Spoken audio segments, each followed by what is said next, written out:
G'day! Today we're going to be taking a look at this version of Star Trek, a quintessential early basic game from the 1970s. This version of the game was started in 1993 by Jack Hamilton, based on the version by David Ahl in the creative computing magazines and books. The original game is of course much older and was made by Mike Mayfield in 1971. Much like Jack, he was a young man in his late teens. He originally made the game for the Sigma 7, a third-generation mainframe computer. He later ported the game to the HP 2000C minicomputer, and his game would be included in the HP Public Domain Contributed Program Library, which is where it would become popular. David Ahl would make a port for GWBasic Plus, which he would include in the Creative Computing magazine and 101 Basic Computer Games books that he made. These were extremely popular books which spread the game even further. Ahl stated in Basic Computer Games that it was difficult to find a computer installation that did not contain a version of Star Trek. Due to its popularity, there were ports for all sorts of different systems, mainframes and PCs alike. Jack made his port here some 20 odd years later after the original. He was able to add some nifty graphics and sound, although the graphics are only in monochrome. The premise of this game is rather simple. You are the captain of the USS Enterprise, and the Federation has recently gone to war with the Romulans. Your job is to hunt down all the Romulan warbirds and destroy them before the time runs out. The Romulans are spread out across the quadrant, which is an 8x8 grid. Each tile in that grid is a sector, which basically represents a system, which is also an 8x8 grid. Within the system you'll find multiple planets and a star, and sometimes even a starbase where you can go and get repairs. The planets and starbases will block the Romulans' torpedoes, so it can be useful to hide behind them. You can navigate the Enterprise around the system or around the quadrant using either your impulse engines or your warp drive. Essentially what you do is choose a direction and then select a distance you wish to travel. You can travel between sectors with your impulse engines, but this is significantly slower than using your warp engines, so I suggest you avoid this unless it's absolutely necessary. To aid you in your navigation, you have both your long-range scanners and your short-range scanners. Your short-range scanners allow you to see what's around you in your current sector. This lets you see where the starbases, planetary bodies and stars are, in addition to any Romulan warbirds.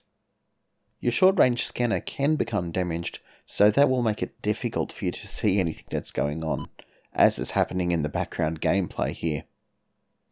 Using your long-range sensors will scan the nearby sectors and tell you how many planetary bodies, how many starbases, and how many Romulans are in the surrounding sectors. This is useful as it helps you know what you're getting into when you travel between sectors. Of course, eventually you will run into a Romulan warbird, so this is where the combat mechanics come in. You have two different weapon systems to choose from: your phasers and photon torpedoes. The phasers are fairly simple. All you do is select how much energy you wish to use, and the phasers will fire at the Romulan warbirds. Damage will be done, and maybe you'll destroy one of them. My experience is that you don't need to use very much energy to fire your phasers and do a lot of damage. In fact, using a lot of energy on your phasers seems to be a little bit of a waste. Your photon torpedoes, on the other hand, are significantly more potent, but more difficult to use. You aim your torpedoes by typing in a number based on the compass shown on the screen. You can use fractions to aim slightly between the points on the compass.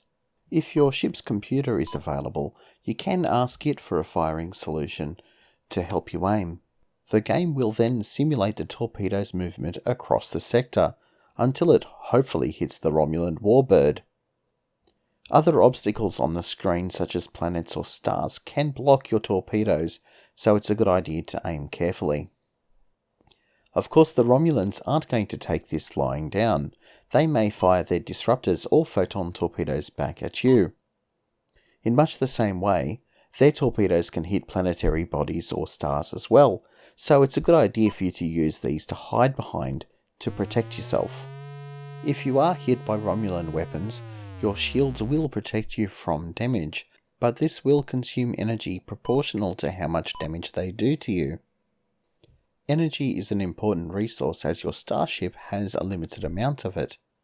In a way, it's sort of effectively like the health of your starship, as that's what your shields really depend upon to operate. But it also allows you to fire your weapons and move around as well, so it's important to keep a reserve available for those actions.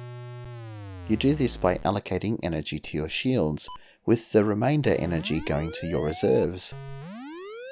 During combat, some of your systems may take damage in addition to damage to your shields.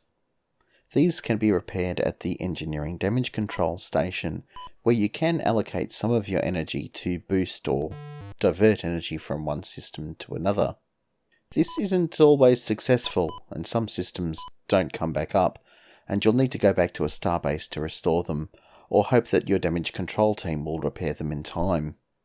Speaking of starbases, it's a good idea to return to them every now and then, so that you can replenish your energy supplies. This can be more difficult than it sounds if you don't know where one is, so I suggest you keep your eyes on your long-range scanners to find one as soon as possible. So that's pretty much all the basics of the mechanics of the game. The way that you win is essentially by killing all the Romulan warbirds. I found that extremely difficult, as the Romulan warbirds are formidable enemies, and you'll often have to face more than one at least one location during your fight. Another aspect that contributes to the difficulty of this game is that the Romulans can interrupt your commands whilst you're giving them. So you might be trying to aim your torpedoes, but the Romulans can beat you to it and shoot at you before you even get the chance to fire. I've also found that some actions such as movement seem to come after the Romulan actions, so they get to shoot at me and my movement order for some reason doesn't get processed. This has meant I haven't been able to escape some bad situations where perhaps I probably should have been able to. The high difficulty did make this game a little bit frustrating at times, but it is actually really quite fun to play. I was quite impressed by the quality of the graphics, even though they're in black and white. The interface is a little bit reminiscent of the LCAR system that you'd see on the Next Generation, and the graphics on the end screen showing your warp core are actually really quite well done. The PC speaker sound, whilst not as impressive, is reasonably well done as well. Overall, I think Jack has done a really good job of porting this game to GWBasic and the IBM PC. That's pretty much all I have for today.